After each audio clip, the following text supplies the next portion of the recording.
Welcome back to Bloomberg News. I'm Mark Crumpton. Thanks for staying with us. Between another possible antitrust investigation and hackers stealing the email addresses of iPad users, Apple is facing some new battles today. Gigi Stone joins us now with more on that story. Gigi? Yeah, Mark, there are a number of headlines today involving Apple. First off, the company may face a new investigation by U.S. antitrust officials, according to the FT. That is over the restrictions Apple's putting on its rivals over ads. It's the latest brouhaha between Apple and Google, stemming from new language in the terms that iPhone and iPad developers must agree to. Now, Google's mad because it acquired the company AdMob last month, after outbidding Apple. And now the new rules seem to keep AdMob from selling ads inside iPad and iPhone apps. Now, Apple's new terms would also block out Microsoft, only allowing its own ad platform, iAd, in the apps, Mark. And Gigi, Apple's dealing with a hacker problem as well as involving VPIs, right? VIPs, I should say, yeah. It's true. It's one of those cases where it's not always best to be first, Mark. Hackers broke into a wireless network. They exposed the email addresses of more than 100,000 iPad users.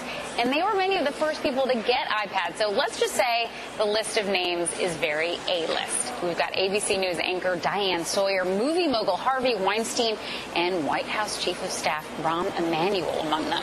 Now, AT&T saying the only information the hackers could have gotten was the iPad users' email addresses.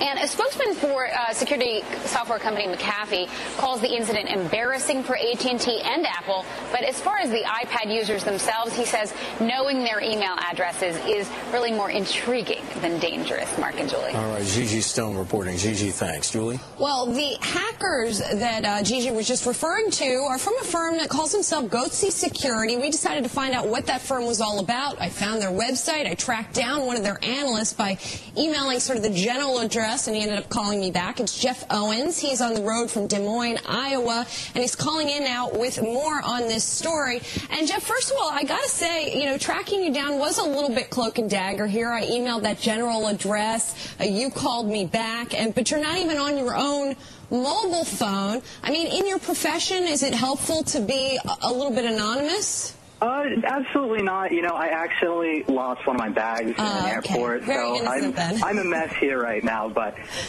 we keep normal contacts, and we have people in our organization like Sam Hocevar who work, upstanding academic publications, create public code for, public consumption, essentially. Nothing, scoundrelous about it.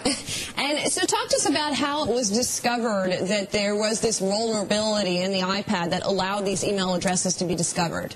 Yeah, one of our researchers accidentally bought an iPad, and when he bought the iPad in the course of the normal user experience, he noticed that there was an AT&T maintenance app that knew who he was without him providing any login credentials. So he said, how do I do this? And what happens if I increment this number?